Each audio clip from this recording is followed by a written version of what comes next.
Guys म चाहिँ जीवन रुचाल हाल दुबईमा घर चाहिँ मेरो रामेछाप अनि नेपालबाट चाहिँ म डेलिभरी राइडरमा काम गर्न भनेर आएको अनि अब आउँदा आउन त आइयो जस्तै हामी नेपालबाट त हिँड्यो अनि त्यसपछि हिँडिसकेपछि चाहिँ दुबईमा आइपुग्यो दुबई मतलब अब युएई भन्दो रहेछ युनाइटेड अरब इमिरेट्स अब मलाई त अब दुबई भन्ने चाहिँ थाहा थियो अब युएई भन्ने त खासै थाहा थिएन खासै हेरिँदैन पनि थिएन अनि यहाँ आइयो अनि एयरपोर्ट आइसकेपछि चाहिँ त्यहाँनिर हामी चाहिँ लगभग एयरपोर्टमा चाहिँ 2 बजेतिर बाहिर निस्किसकेको थियौँ अनि अब बाहिर निस्किसकेपछि चाहिँ अनि कम्पनीको मान्छे लिन जानुपर्ने अब हामी त अब सबैजना नयाँ थियो हामी आउन चाहिँ 15-16 जना आएको थियौँ अनि अब यहाँतिर खासै अब थाहा पनि थिएन अनि अब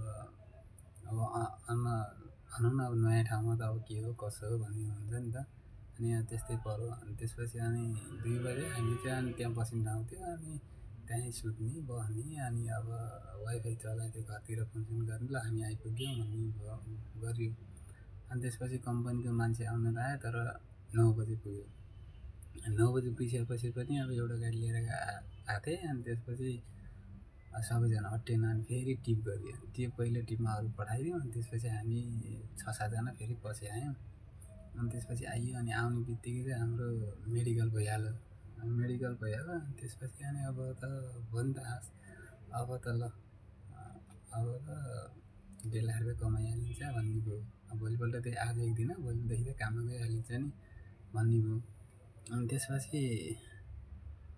त्यसपछि कोठामा गएर अब खाना आफैले भनौँ न अब मेसको पनि पाउँथ्यो तर हामीले चाहिँ अब 15-16 जना मिलेर आफैले बनाएर खाने भन्ने भयो अनि त्यसपछि खाना आफैले बनाएर खान लाग्यो अनि त्यसपछि हाम्रो लगभग हामी यहाँ झर्नु पनि त्यसको 2-3 दिनपछि रमजान सुरु भयो गरी महिना सुरु भयो अनि त्यसपछि रमजान आउँदो रहेछ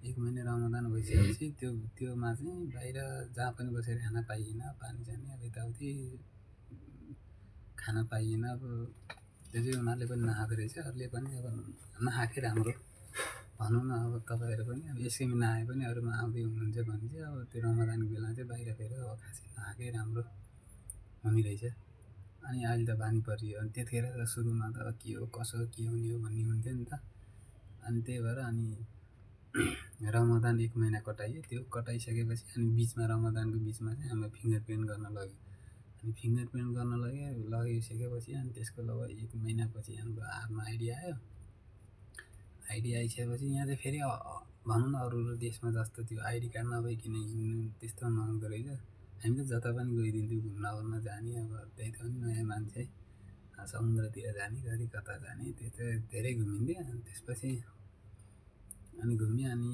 हाम्रो लगभग हामीलाई लाइसेन्स निकाल्न 4 महिना टाइम लाग्यो 4 महिना त नलाग्ने रहेछ 1 महिनामा 20वटा क्लास हुने 20वटा क्लास अब 20 दिनमा भ्याइयो अनि त्यसमा पनि अब आज भयो भने पर्सि छुट्टी त्यसपछि अर्को दिन गर्दा 20 दिनमा भ्याउने रहेछ अनि हाम्रो चाहिँ अब रमजान के गरेर पालो आउनुपर्ने रहेछ अनि हाम्रो चाहिँ अब कम्पनी कस्तो भने डेलिभरी राइडर मेन एउटा अब कम्पनी त्यसमा चाहिँ एजेन्सीहरू हुँदो रहेछ त्यसमा एजेन्सीमा अब 15-20 जना हुँदो रहेछ छन् एजेन्सी पनि 15-20 जना 50-60 जनै छन् अनि एउटा एजेन्सीको बराबर चाहिँ लगभग 500-1000 जना मान्छे राइडर हुँदो रहेछ अनि त्यो गर्दाखेरि त अनि त्यसै पनि हाम्रो ढिलो भयो अनि एक त हामी गर्मी लागेपछि आइपुग्यौँ अनि त्यो भएको कारणले ढिलो भयो अनि त्यसपछि हाम्रो 4 महिनाभित्रमा लाइसेन्स आयो अनि अब जसो तसो आज गर्दा भोलि गर्दा दिन गन्दा अब घरतिर पनि टेन्सन पनि त अब छोरो विदेश गएको छ होइन हुन्छ नि त आफ्नो मान्छेहरूलाई यो त विदेशको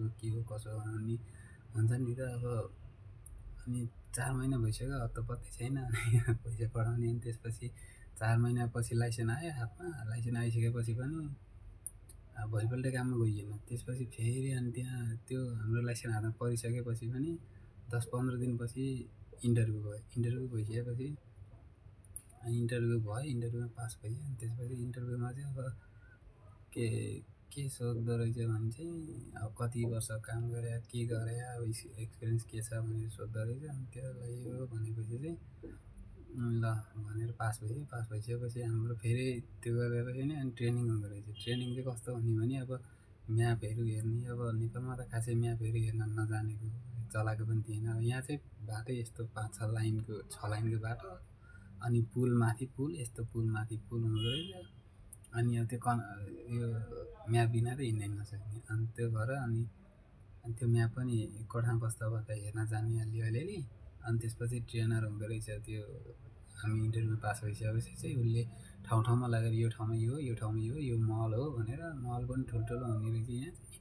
अनि बाइक पार्किङ गर्दा के गर्दा भनेर उसले मोटामोटी सिकाउँदो रहेछ। अनि त्यसपछि त्यो गरिसकेपछि उसले सर घुमाइदिएपछि चाहिँ अनि भोलिपल्ट हामीले जाने। अनि उसले टक्क कहाँ लोकेसनको हाले हुन्छ, रेस्टुरेन्टको फोटो खिचेर पठा भनेर। अनि हामीले त्यो लोकेसनमा ट्याक्क पुग्ने। अनि अब यो रेस्टुरेन्ट कहाँ छ भनेर सोध्ने, त्यो पुरानो राइडरहरूलाई सोध्थ्यौँ। अनि त्यसपछि सोध्यौँ। अनि त्यसपछि अनि उनीहरूले भनिदिएपछि अनि त्यहाँ जाने, अनि टक्क सेल्फी खिच्ने। अनि ट्रेनरलाई पठाइदिइसकेपछि अनि त्यो हामीले कति 9-10वटा कतिवटा दिएछ। अनि त्यो दिइसकेपछि अनि हामी पक्का भइयो कामको लागि। अब भोलिदेखि स्टार्ट हो। अनि भोलि स्टार्ट हुनु छ भने चाहिँ अनि आजै सेड्युल आएको थियो कि हाम्रो, ल तेरो यति घन्टा ड्युटी, पहिला 6 घन्टा ड्युटी, त्यसपछि 1 घन्टा ब्रेक, त्यसपछि 4 घन्टा, 10 घन्टा ड्युटी भयो। 10 घन्टा ड्युटीमा चाहिँ अब सुरुमा त खासै अब त्यही त गर्मी महिनामा चाहिँ खासै कामै चल्दैन। 9-10वटा भनेको अब 9-10वटा हुन्थ्यो, कहिले 12-14वटा हुन्थ्यो, नयाँ पनि भइएको थियो। अनि अर्को कुरो यहाँ चाहिँ अब गर्मी महिना जुन जुलाई लाग्ने बित्तिकै चाहिँ यहाँ जति पनि अब बाहिरका मान्छेहरू अब छन्, अनि उनीहरूले चाहिँ छोराछोरी पढाउने अनि बसेकाहरू चाहिँ सब त्यो 2 महिना छुट्टी हुँदो रहेछ। 2 महिना सबै आफ्नो जाँदो रहेछन्। अनि त्यसमा काम खासै नचल्दो रहेछ। त्यो भइसकेपछि हामीले लगभग अनि त्यस्तै गर्दा गर्दै अलि अब सुरुमा त अप्ठ्यारो हुँदो रहेछ भनौँ न। अब नयाँ ठाउँमा कसरी चलाउने, कहाँ के गर्ने भन्ने यहाँको अब सिस्टम बुझेको थिएन, अब नियम त खासै थाहा थिएन। अनि त्यही भएर त्यतिखेर अलिक गाह्रै 1 हप्ता त त्यो गाह्रै नै भयो। त्यो 1 हप्ता चाहिँ अनि अब के गर्ने, अब नेपाल जाउँ कि जस्तो लागेको थियो होइन। अब जसोतसो आइहाल्यो, जसोतसो गरौँला भन्दा 3 वर्ष कटाइयो। अनि त्यो भएर अनि ट्याक्क सेड्युल आयो। सेड्युल पनि आइसकेपछि अनि जाने, अनि त्यो कहाँ अर्डर लाग्छ ट्याक्क त्यो लोकेसन हेर्ने जाने, लगइन गर्ने हुन्छ। अब त्यो पनि म भिडियो बनाएर हाल्छु अहिलेलाई चाहिँ यसो सर्टकटमा। अनि ठाउँमा जाने टक्क, अनि गर्ने टक्क अर्डर आउँछ। अर्डर आइसकेपछि अर्डर उठाउने, अनि त्यो लोकेसन ट्याक्क लगाइसकेपछि बाइकमा सरेर जाने। त्यहाँ गइसकेपछि अनि ट्याक्क अराइभ देखाउँछ। अराइभ देखाइसकेपछि देखाएको थियो। अनि त्यसपछि अराइभ अनि त्यसपछि रेस्टुरेन्टबाट गएर नम्बर हुन्छ, 4वटा नम्बर हुन्छ। अनि त्यो 4वटा नम्बर यो नम्बर हो भनेपछि उसले ट्याक्क अनि त्यो अर्डर दिन्छ। अनि त्यो अर्डर ल्याएर अनि फेरि कलेक्ट गरेर अनि फेरि अनि लोकेसन सर देखाउँछ। अनि देखाएपछि अनि फेरि कस्टमरबाट जाने। उसले के भने बाहिर छोडिदिएर जा भनेछ भने बाहिर छोडिदिएर जाने। अनि अब घन्टी बजाउँछ भने घन्टी बजाउनु भन्यो भने घन्टी बजाउनु, फोन गर्न फोन गर्ने। अब त्यो अप्सन हुन्छ। हाम्रोमा चाहिँ अब डाटा दिए हुन्छ, 10 GB दिए हुन्छ डाटा। अनि त्यतिखेर त हामीलाई 12 GB डाटा दिएको थियो। अनि इन्टरनेसनल कल 200 मिनट दिएको थियो इन्टरनेसनल कल गर्नलाई। लोकल कल चाहिँ 10,000 मिनट। अनि अब जस्तै अब कम्पनी गर्नु पऱ्यो भने चाहिँ 10,000 मिनट दिएको थियो। अनि लोकल कल चाहिँ अब मेरो कम्पनीबाट अरूको एजेन्सीमा गर्नु पऱ्यो भने चाहिँ 700 मिनट दिएको थियो। अनि त्यसो गर्दा गर्दै अहिले यहाँसम्म आइपुग्यो। अब यस्तै अब तपाईँहरू जान्न चाहनुहुन्छ, बुझ्न चाहनुहुन्छ भने चाहिँ अब मलाई नयाँ खोलेको मैले यो युट्युब च्यानल, अब तपाईँहरूले लाइक, कमेन्ट, सेयर अनि सब्सक्राइब गरिदिनु होला। अनि यस्तै भिडियो चाहिएमा तपाईँहरूले कमेन्ट, केही पत्रिका हेर्छ भने कमेन्टमा भनिदिनु होला, म त्यही अनुसारको भिडियोहरू बनाउनेछु। आजलाई यति नै है त।